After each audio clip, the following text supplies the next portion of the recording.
A young girl told me once that a boy had ruined her, and on the way back, he gave her a lecture on, you got to watch out for boys. They're not good. They'll pretend they love you. He was trying to escape his guilt. So now we have learned that there's a world of difference between how a man loves and how a woman loves. And wait until you're wise and you're mature. And incidentally, we have a very long maturity. Did you know it in the United States? I think we have the longest juvenility in the world. The Jews, for example, had about the age of 13. Today, you are a man. Yesterday, you were a boy. Now you're growing. But we have people going back and forth from juvenility to maturity and crossing and recrossing the line. So wait until you mature in judgment. And finally,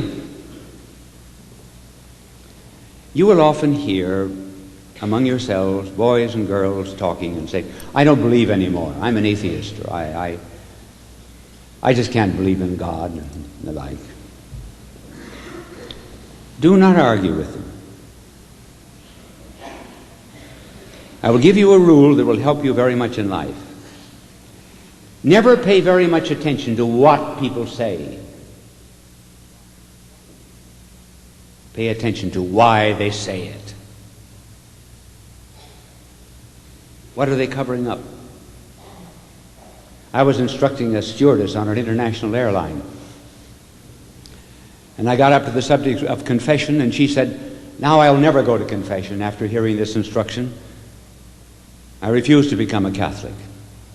Well, I said, take one more lesson. And then at the end of that instruction, you may just continue. Well, at the end of the next instruction, she was in a veritable creed. She shrieked, screamed, let me out of here. Now I'll never be a Catholic. I said, my dear girl, there's no proportion whatever between what you have heard and the way you're acting. Have you had an abortion? She said, yes. She finished instructions. I later witnessed the marriage and baptized the baby.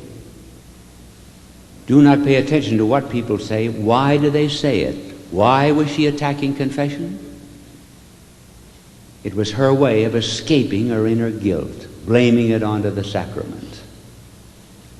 And when you hear young people say, I'm atheist and so forth, do not argue about their faith.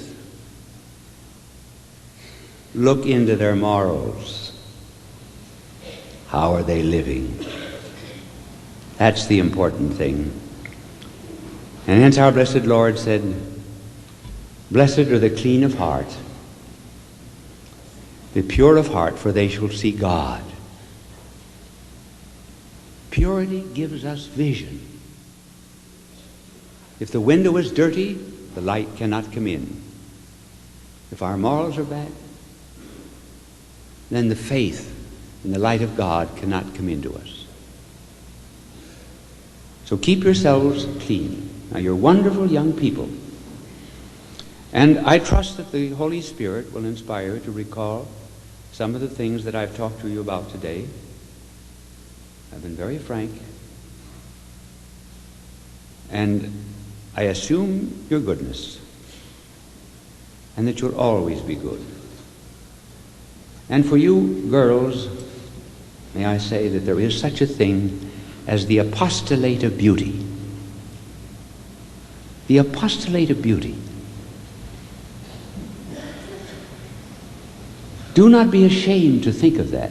You're young, attractive, but the mere fact that you're young, you're vivacious. Do you realize that when beauty is virtuous, it's far more appealing than anything else?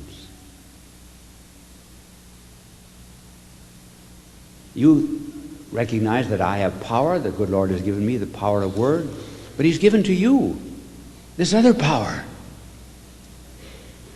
And it's more powerful, really, because as a wise old Greek said, everyone loves beauty. So practice the apostolate of beauty. And as for you young men, life is hard. It's a struggle.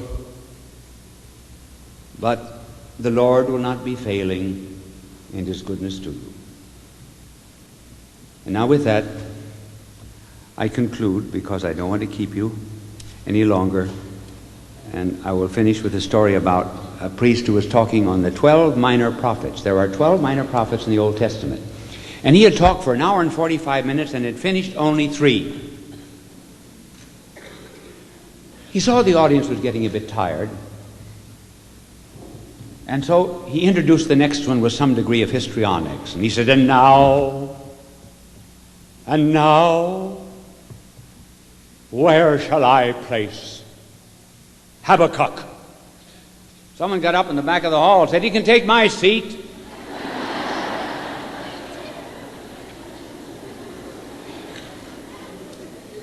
You're free now. And the Lord love you and bless you and keep you good, because you're going to make the church in the next 30 years. And we depend on you. Thank you, and God love you.